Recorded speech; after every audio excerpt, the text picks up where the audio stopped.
Phasor diagram. अब phasor diagram हो सकता है स्टार्टिंग में ऐसा लगे सर ये बहुत मुश्किल है, जो बेसिक मेथड था उससे इक्वेशन सॉल्व हो जा रहे थे, तो फिर एक नया मेथड क्यों सीखना। अब ये नया मेथड इसीलिए है क्योंकि ये फेजर डायग्राम ना बहुत ही काम का टूल है, बहुत ही काम का टूल है। और ये कहाँ अपने को यूज आने वाला है, ये एसएचएम वाले चैप्टर में आएगा। करंट में जब आप अल्टरनेटिव करंट के बारे में पढ़ोगे वहां पे ये काम आने वाला है। ग्राफ जब हम पढ़ेंगे, ग्राफ मतलब जब हम वेव्स पढ़ेंगे, वेव्स में ये सब काम आने वाला है।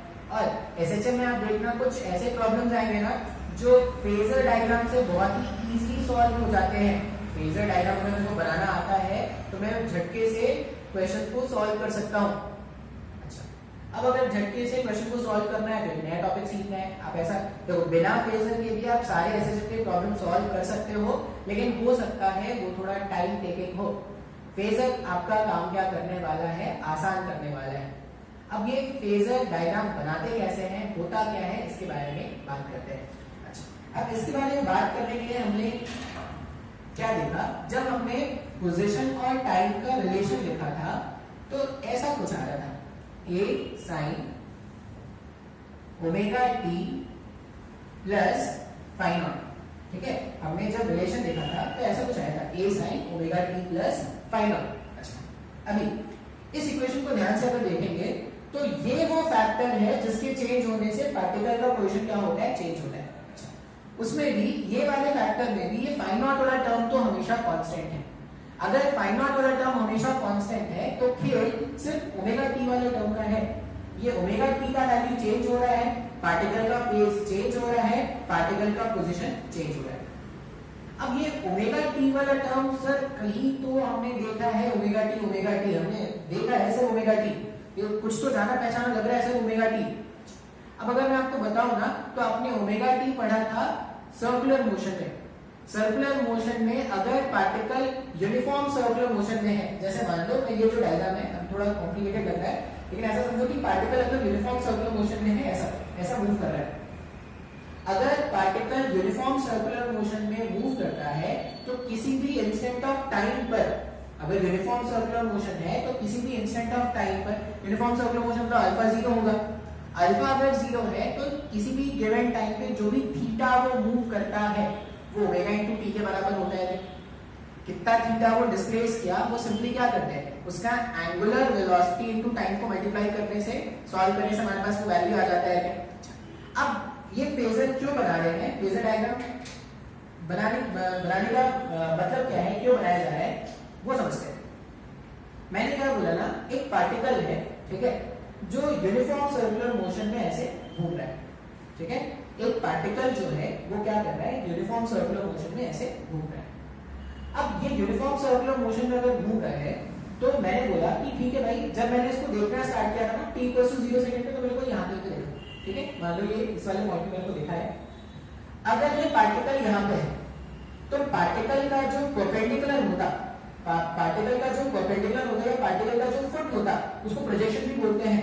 ये पार्टिकल का प्रोजेक्शन अगर मैं इस लाइन के अलोंग देखूंगा तो अभी यहाँ पे होता है, ये ध्यान से देखना है, आपको एनालाइज करना सीखना है। फिर किसी टाइम t पर वो क्या हो गया, ओमेगा t एंगल टर्न करके आगे बढ़ गया। अब ओमेगा t एंगल कैसे टर्न किया, मैंने ऐसा माना है कि पार्टिकल जो है यूनिफॉर्म सर्कुलर मोशन में है और उस पार्टिकल का एंगुलर वेलोसिटी कितना है, ओमेगा है। ये जो पार्टिकल है वो यूनिफॉर्म सर्कुलर मोशन में है और इसका एंगुलर वेलोसिटी ओमेगा है और वो a के रेडियस में घूम रहा है। इसका मतलब t टाइम पे वो कितना एंगल और घूम जाएगा, t टाइम पे वो एंगल घूम के ओमेगा t घूम के यहाँ कहीं पे आ गया। अब इसका प्रोजेक्शन आप देखोगे ना तो वो यहाँ कहीं पे दिख रहा है। पहले प्रोजेक्शन यहाँ कहीं पे था, अब प्रोजेक्शन यहाँ कहीं पे है। फिर से सोचो, पार्टिकल घूम के मान लो यहाँ कहीं पे आ गया तो यहीं पे इसका प्रोजेक्शन भी हो गया, फुट यहीं पे आ गया। इसका मतलब जब ये पार्टिकल यूनिफॉर्म सर्कुलर मोशन में इस वाले पॉइंट से इस वाले पॉइंट तक मूव किया तो इसका जो परपेंडिकुलर है, इसका जो परपेंडिकुलर है या इसका जो प्रोजेक्शन है वो इस वाले पॉइंट से मूव करता हुआ यहाँ पे आ गया। ठीक है, आगे देखते हैं आगे क्या हुआ होगा। पार्टिकल अब यहाँ कहीं पे मूव कर रहा है। देखो, अगर पार्टिकल यहाँ कहीं पे मूव कर रहा है इस वाले पॉइंट से इस वाले पॉइंट पे, मान लो यहाँ कहीं पे पार्टिकल था तो इसका अगर आप परपेंडिकुलर ड्रॉ करते तो परपेंडिकुलर यहाँ पे आता है। फिर पार्टिकल अगर यहाँ पे है तो परपेंडिकुलर यहाँ पे, पार्टिकल यहाँ पे तो परपेंडिकुलर यहाँ पे। इसका मतलब जब पार्टिकल यहां से यहां मूव किया, इसका जो परपेंडिकुलर है या इसका जो फुट है वो इस वाले पॉइंट से मूव करता हुआ इधर आ गया। बात समझ में आ रहा है?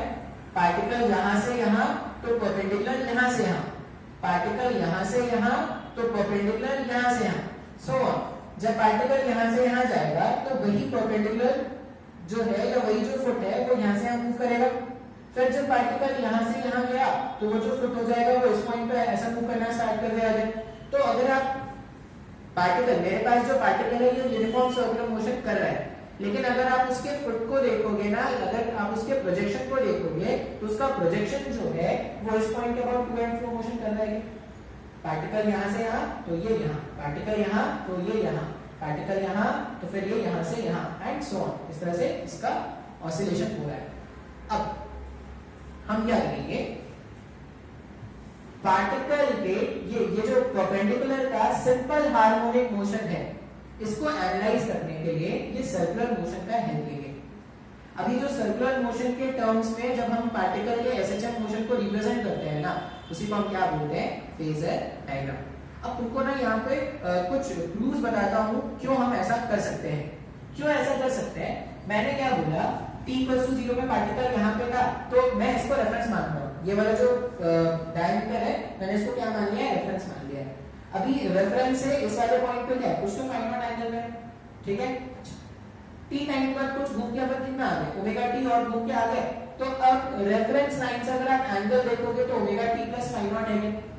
बात समझ में आ रहा है? अच्छा, ये एंगल अगर ये पूरा अगर omega t plus five not है तो ये एंगल भी उतना ही होगा ना, वर्टिकली ऑपोजिट एंगल। मैं आपको मार्क करके भी दिखा देता हूं। अगर मैं बोल रहा हूं कि ये पूरा एंगल और ये पूरा एंगल सेम होगा क्या, वर्टिकली ऑपोजिट एंगल, तो ये अगर थीटा है और ये पूरा अगर omega t plus five not है तो ये भी तो उतना ही हुआ ना। अच्छा, यहां देखो, यहां से यहां तक ये तो उसका रेडियस है, ये a और ये एंगल, उस हिसाब से ये उसका साइन कंपोनेंट होगा क्या।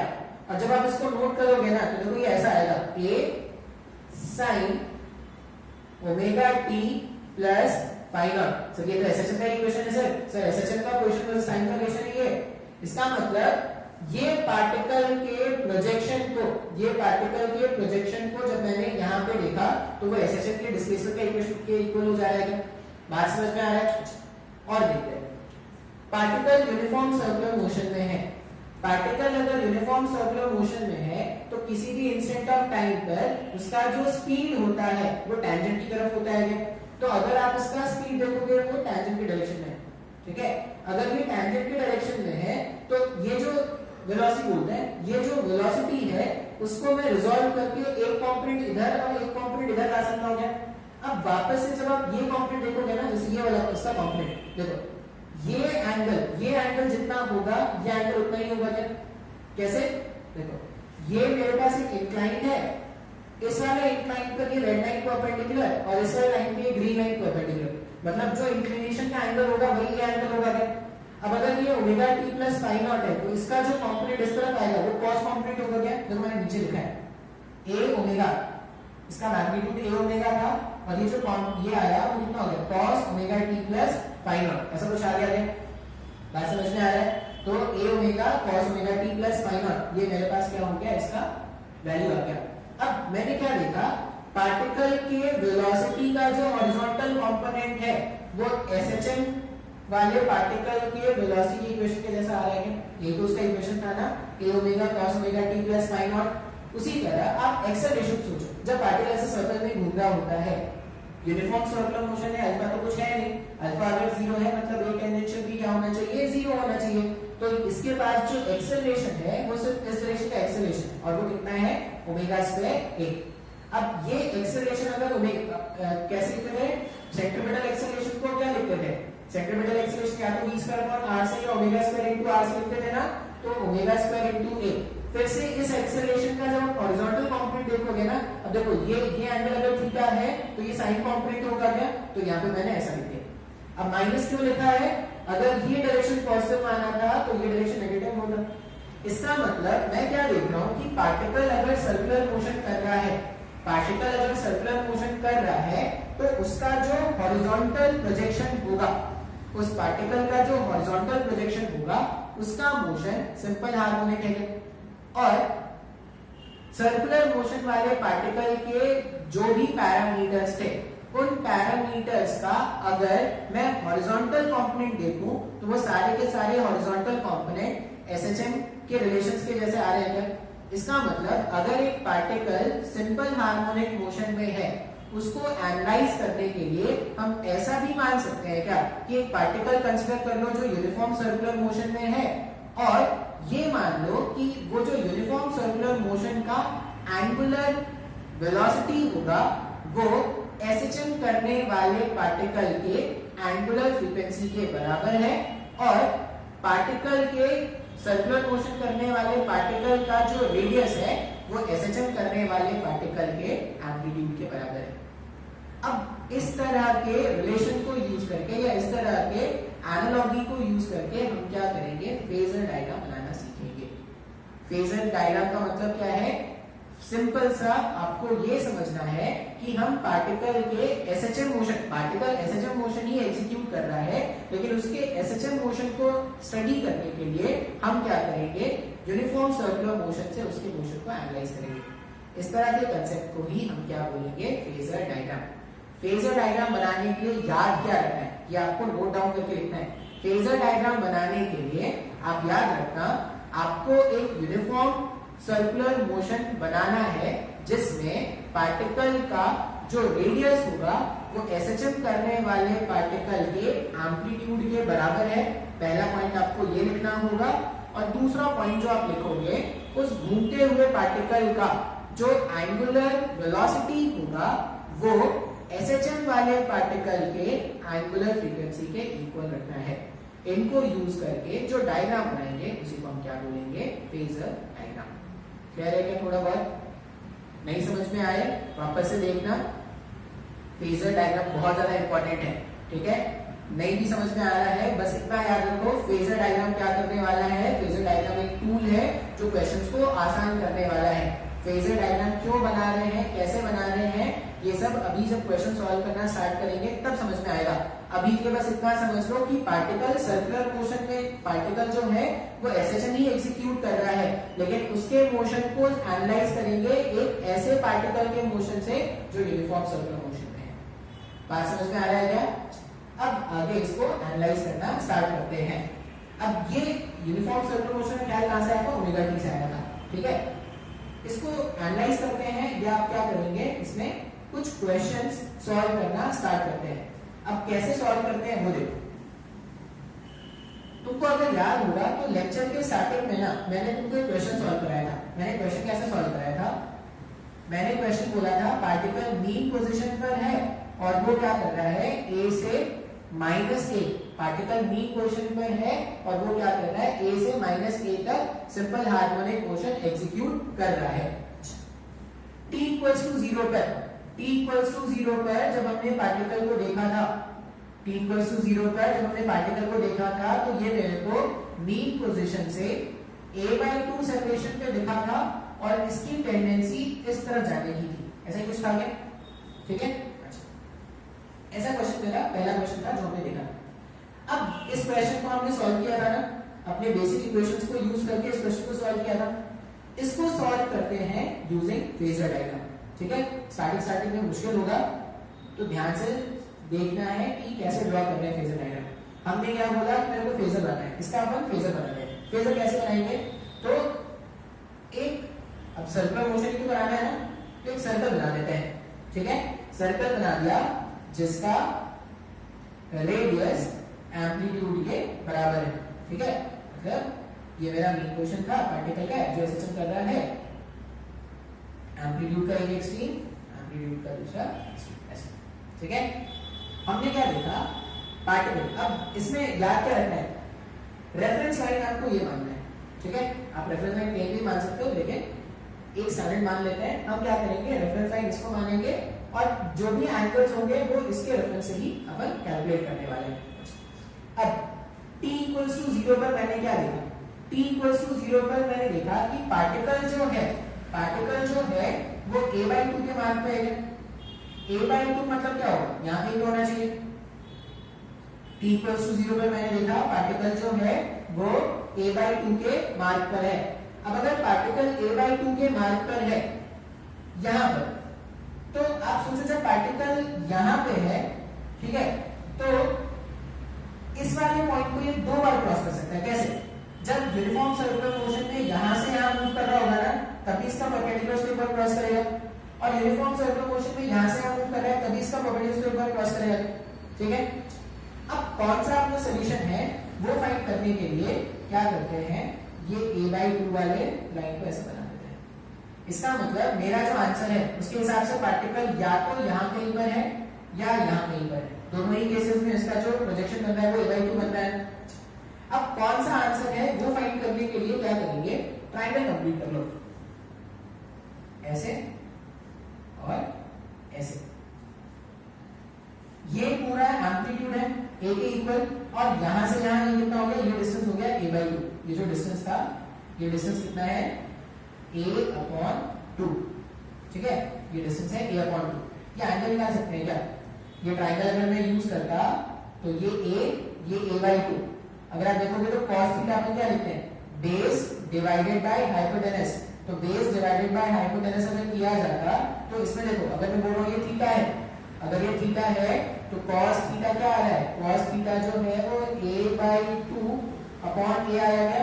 a से a अगर आप ड्राइव करोगे तो cos थीटा का वैल्यू हाफ हो गया। अगर cos थीटा का वैल्यू हाफ है, इसका मतलब थीटा क्या होना चाहिए था, थीटा जो है cos थीटा का वैल्यू हाफ आ रहा है, कब आता है, 60 डिग्री पे आता है। मतलब ये थीटा जो है वो 60 डिग्री है या वो क्या है, π/3। अगर वो π/3 है, इसका मतलब ये जो एंगल होना, ये जो एंगल था यहाँ पर, ये π/3 है अगर, तो ये कितना होगा, ये π/6 होता है ना। ये जितना होगा ये भी उतना ही होगा क्या, तो ये भी a/2 और ये वापस से ये जो हमारे पास थीटा है वो थीटा कितना होता है, π/6 होता है। अब मुझे ना अपना इनिशियल लोकेशन बताना है, तो खुद से सोचो, पार्टिकल यहां से यहां जा रहा है, अगर पार्टिकल यहां से यहां जा रहा है तो वो इस हाफ में होगा या इस हाफ में होगा। अगर पार्टिकल को यहां से यहां क्रॉस करना है, मतलब वो इस तरह के सर्कुलर मोशन में होगा ना। पार्टिकल अगर इस तरह के सर्कुलर मोशन में है तभी तो वो इस पॉइंट पे ऐसा क्रॉस करने वाला होगा। सर नहीं आया, ऐसा समझ में नहीं। ध्यान से देखो, आसान है। हमने बोला कि अगर पार्टिकल a/2 है, a/2 पे पार्टिकल या तो यहां पे हो सकता है या यहां पे हो सकता है, 2 पॉइंट्स पे हो सकता है। लेकिन मुझे क्या देखना है, पार्टिकल जो था वो मीन पोजीशन से एम्पलीट्यूड की तरफ जा रहा है, तो मीन पोजीशन से एम्पलीट्यूड की तरफ जा रहा है, मतलब क्या होना चाहिए, यहां से यहां जब ट्रैवल कर रहे होंगे तभी तो मीन पोजीशन से एम्पलीट्यूड की तरफ आगे। इसका मतलब अपना जो रिक्वायर्ड पोजीशन है ना, अपना रिक्वायर्ड पोजीशन ये है, ये नहीं। बात समझ में आ रहा है। अब अगर अपना रिक्वायर्ड पोजीशन ये है तो ये रेफरेंस लाइन से कितना एंगल पर है, π/6 पर है। तो जो इसका इनिशियल फेज है, इसका इनिशियल फेज जो हमसे क्वेश्चन में पूछा गया था, इनिशियल फेज हम π/6 बता सकते हैं क्या? सर नहीं आया समझ में, आया क्या समझ में, आसान है क्या? एक और क्वेश्चन करके देख लेते हैं। एक और क्वेश्चन में करके देखोगे,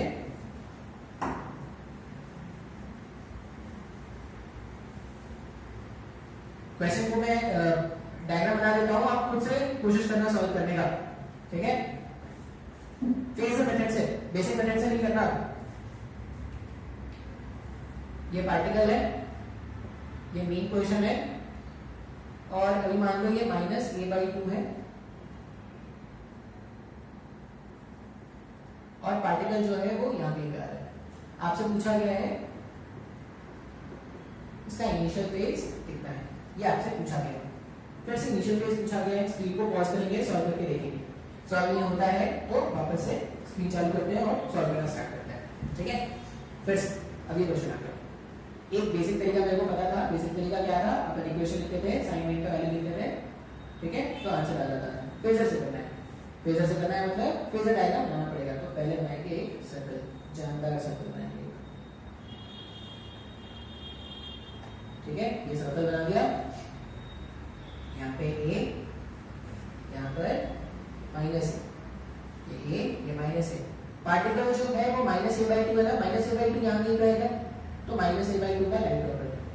अब अगर माइनस ए बाई टू, अगर ये माइनस ए बाई टू है, इसका मतलब पार्टिकल या तो यहाँ पर है या तो यहाँ पर है। तुम डायग्राम देख के तुम खुद से बता सकते हो तुमको कौन सा लोकेशन चाहिए या कौन सा पोजीशन चाहिए। अपने को क्या करना है, एक्सट्रीम पॉइंट से मीन पोजीशन की तरफ मूव करना है, एक्सट्रीम पॉइंट से मीन पोजीशन की तरफ मूव करना है।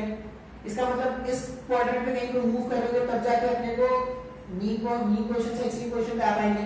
मतलब जो रिक्वायर्ड आंसर अपना होगा या जो रिक्वायर्ड पोजीशन अपना होगा वो ये पोजीशन होगा। अब अगर ये पोजीशन है तो इसको ज्वाइन कर दो ऐसा, और जो भी इनिशियल फेज है, अब रेफरेंस लाइन किसको मानने बोला था, इसको रेफरेंस लाइन मानने बोला था ना। मतलब आपको क्या करना है, ये पूरा एंगल ढूंढ के निकालना है। ये पूरा एंगल अगर आप ढूंढ के निकाल दोगे वही तो तुम्हारा इनिशियल फेज हो जाएगा। अब एंगल कैसे ढूंढेंगे, तो एंगल ढूंढने के लिए ये वापस से यहां से आता है a/2, ये लेंथ a/2 और ये लेंथ कितना a, ठीक है। अगर ये a/2 और ये a, cos थीटा अगर आप लिखोगे तो थीटा की वैल्यू वापस से यहाँ पे कितना आ जाएगा π/6, ये कितना आ जाएगा वापस से π/6, मतलब ये जो एंगल है वो π/6। अब अगर ये एंगल π/6 है तो रेफरेंस लाइन से जो फाई नॉट हो जाएगा, रेफरेंस लाइन से जो फाई नॉट हो जाएगा वो क्या हो जाएगा 3π/2, यहाँ से आगे तो 3π/2 हो चुका था ना, π/2 3π/2, 3π/2 में अपने को π/6 और ऐड कर देना है। तो हमारा जो आंसर होगा ना फाई नॉट का वो कितना हो जाएगा, यहाँ पे मल्टीप्लाई कर दो, इसको सॉल्व करोगे ना तो कितना हो जाएगा 9π/6 प्लस π/6, सॉल्व करने में कितना हो गया 10π/6 या 5π/3, ये अपना आंसर होगा। ये अपना इनिशियल फेज है।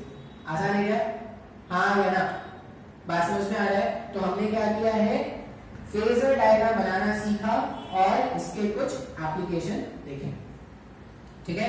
अच्छा, अब आपको क्या करना है, जो थर्ड क्वेश्चन जो मैंने सॉल्व किया था, थर्ड क्वेश्चन मैंने कैसे सॉल्व किया था, जो टाइप 2 प्रॉब्लम था, टाइप 2 प्रॉब्लम का जो पहला क्वेश्चन था उसमें मैंने आपको क्या बोला था कि मैंने आपको इनिशियल लोकेशन बता दिया है और ये बताओ कि कितने टाइम के बाद वो मीन पोजीशन को क्रॉस करे, ऐसे कुछ था क्या।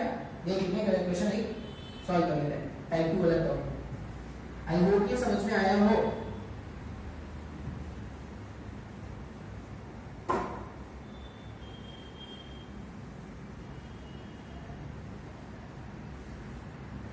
ऐसे पढ़ाना बहुत बोरिंग होता है, पता नहीं, मजबूरी है, वो करना वो, जब बोरियत फील हो ना तो वो करना वो, नो करना वो करना वो, ये गाने में है।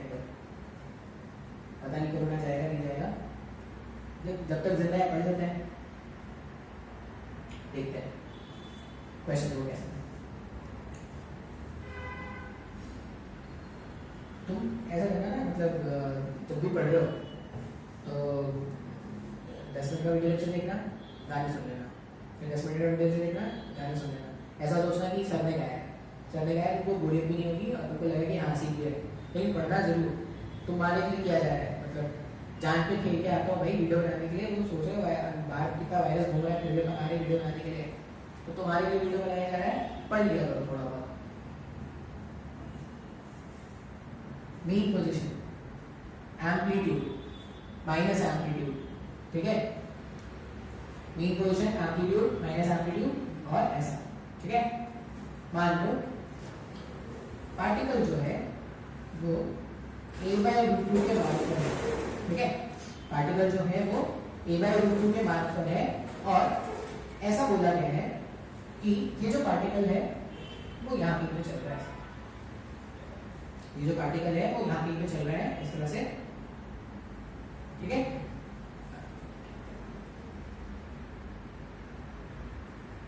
ये मान लो ये पोजीशन 1 है और ये मान लो ये पोजीशन 2, ठीक है, ये पोजीशन 1 है और ये पोजीशन 2 है। पार्टिकल इधर चल रहा है ऐसे। अब क्वेश्चन में ये पूछा गया है, if time period of oscillation, if time period of oscillation is capital T, then find the time taken by the particle. Find the time taken by the particle to move from position 1 to position 2। ये question ये solve करना है, ठीक है। Question ये बोला गया है कि पार्टिकल एसएचएफ एग्जीक्यूट करा था, मैंने दो क्वेश्चन बता दिए हैं, पार्टिकल 1 पोजीशन 1 और ये पोजीशन 2। 1 से 2 आना है और कितना टाइम लगेगा ये पूछा गया है, ठीक है। अब सॉल्व करना है, ठीक है। सॉल्व करते हैं फिर से। अब इसको सॉल्व करेंगे ना तो बेसिक तरीका मैंने तुमको बताया था, वो फेज वाला, यहाँ का फेज देख लो, यहाँ का फेज देख लो, डेल्टा फेज देख लो, डेल्टा पाई देखने के बाद ओमेगा टी से मल्टीप्लाई कर दो, सॉल्व करो, आंसर आ जाएगा। इसको फेजर डायग्राम यूज करके कैसे सॉल्व करेंगे वो देखते हैं। फिर से फेजर डायग्राम मस्त वाला सर्कल बनाते हैं, ये सर्कल बना दिया, ठीक है। ये a, ये minus a, t equals to 0 पर, ये t इक्वल्स टू 0 पर है, ठीक है। t इक्वल्स टू 0 पर अपन पोजीशन 1 पर है, तो t इक्वल्स टू 0 पर अगर आप देखोगे ना तो a/√2 पे है और चलने की टेंडेंसी इस तरफ है। मतलब जो एंगल होना चाहिए वो क्या है, एंगल जो होना चाहिए वो π/4 होना चाहिए। ये मैंने बार बार बता दिया, मैंने बताऊंगा ये यहाँ पे इसका जो फेज होना चाहिए वो π/4 के फॉर्मेट का है। और अगर ध्यान से देखोगे ना तो यहाँ पे मुझे क्या चाहिए, π/2 से π के बीच का एक एंगल चाहिए क्या, तो π/2 से π मतलब 90 से 180 के बीच का एक एंगल चाहिए ना, तो अपन क्या लिखेंगे, π माइनस थीटा लिखेंगे। π माइनस थीटा मतलब π माइनस 45 या π माइनस π/4। π माइनस π/4 जब आप सॉल्व करोगे तो π माइनस π/4 3π/4 रहेगा, मतलब पार्टिकल का इनिशियल फेज कितना हो गया, 3π/4। बात समझ में आ रहा है। अभी यहां कहीं पर मान लो ये सेपरेशन है, ये सेपरेशन है a/√2, ठीक है। और पार्टिकल यहां कहीं पर है, डायग्राम देखते हुए पता चलता होगा। पार्टिकल अगर यहां कहीं पर है तो इनिशियली पार्टिकल 1 का जो पोजीशन है वो ये है क्या, और ये एंगल π/4 आया है, तो ये पूरा कितना हो जाएगा, ये एंगल कितना हो जाएगा, यहाँ से यहाँ π माइनस π/4 करना था आपने, तो ये π/4 था, तो 3π/4 ऐसा आया है। सेकंड क्वेश्चन जहां पे पहुंचना है वो अगर आप देखोगे तो सेकंड क्वेश्चन अपने को क्या करना है, -a/√2 पे आना है और मीन क्वेश्चन से उधर जाना है। ये -a/√2 है और मीन क्वेश्चन से उधर जाना है, मतलब यहां कहीं पे होना है क्या, तो ये एंगल भी वापस से π/4 और ये एंगल भी वापस से कितना, π/4, मतलब 1 से 2 तक ऐसा मूव कर रहा है। यही तो था ना, यहां से अंदर जाना था, वही तो क्वेश्चन पूछा गया। अब 1 से 2 जाने के लिए अब एंगल देखो कितना घूमना पड़ेगा। 1 से 2 जाने के लिए यहाँ का π/4 और यहाँ का π/4, तो टोटल एंगल जो घूमना है अपने को, टोटल एंगल जो घूमना है वो π/2 का घूमना है। अगर टोटल एंगल π/2 का घूमना है और ये जो π/2 का एंगल घूमना है उसको घूमने में कौन हेल्प कर रहा है, ω/t। वो जो π/2 का एंगल अपने को घूमना है उसको घूमने में हेल्प कौन कर रहा है, ω/t। यहां से यहां तक ये पार्टिकल यूनिफॉर्म सर्कुलर मोशन में था ना, पार्टिकल को 1 से 2 आना है, एंगल कितना घूमना है इसको π/2 और rate of change of angle क्या है, ओमेगा। तो किसी इंस्टेंट ऑफ टाइम में कितना एंगल घूमते हैं वो क्या लिखते हैं, ω/t से लिखते हैं क्या। तो जो एंगल 1 से 2 आने पर जो एंगल घूमना था वो π/2 का घूमना है क्या, π/2 का एंगल घूमना है और यहाँ पे अपन क्या लिखेंगे, ω/t की हेल्प से घूमने वाला है। हम क्या जानते हैं, इस ओमेगा को 2π/टाइम पीरियड लिखा जा सकता है इनटू t। पाई से पाई गायब कर दो तो t का वैल्यू कितना हो जाएगा, कैपिटल T/4। मतलब इतने टाइम के बाद, सेकंड मिनट लिख लो, इतने टाइम के बाद पार्टिकल 1 से पार्टिकल 2 आ जाएगा। या मान लो इसमें और अगर अलग क्वेश्चन करना होगा, मान लो ऐसा बोलते हैं कि यहां से चल के मेरे को यहां पे पहुंचना है, यहां से चल के यहां पे पहुंचना, इसका मतलब क्या है, यहां से यहां पहुंचने का मतलब है, डायग्राम में सोचो, यहां से चल के यहां पे पहुंचना था, तो अपन क्या करते हैं, ये पूरा एंगल देख लेते हैं। अब ये एंगल कितना होता है, ये 90 और ये π/4, मतलब ये π/2 और ये π/4, 3π/4, तो 3π/4 को फिर से ओमेगा इनटू टी से मल्टीप्लाई करके 9 निकाल लेते हैं। तो ऐसे क्वेश्चन सॉल्व कर सकते हैं ऐसे क्वेश्चन। और क्या होगा, मान लो यहां से चल के अपन ऐसा बोलते हैं कि भाई कितने टाइम तक मीन पोजीशन को क्रॉस करेगा, पहली बार, तो मीन पोजीशन को पहली बार जब ये क्रॉस करेगा, इसका मतलब क्या है, अभी यहां पे ना मीन पोजीशन को पहली बार यहां पे क्रॉस करेगा, तो एंगल कितना घूमना होगा, π/4 को ओमेगा टी से मल्टीप्लाई करके सॉल्व करते हैं आंसर। ये फेजर के कुछ बेसिक क्वेश्चंस हैं, कुछ अच्छे क्वेश्चंस भी करेंगे, लेकिन वो नेक्स्ट क्लास में करेंगे, ठीक है। फेजर ध्यान से पढ़ना है, फेजर जब तक अच्छे से नहीं सीखोगे, फेजर इसलिए ऐसा समझो, फेजर नहीं आएगा तो आगे भी कुछ चैप्टर्स अपन नहीं सीख पाएंगे। तो फेजर क्यों बना रहे हैं, कैसे बना रहे हैं, वीडियोस को बार बार देखना, जब तक नहीं समझ में आए आप देखना, और एट द एंड आप जितने क्वेश्चन पूछ सकते हो, ठीक है। इतना ऐड करते हैं आज के लिए।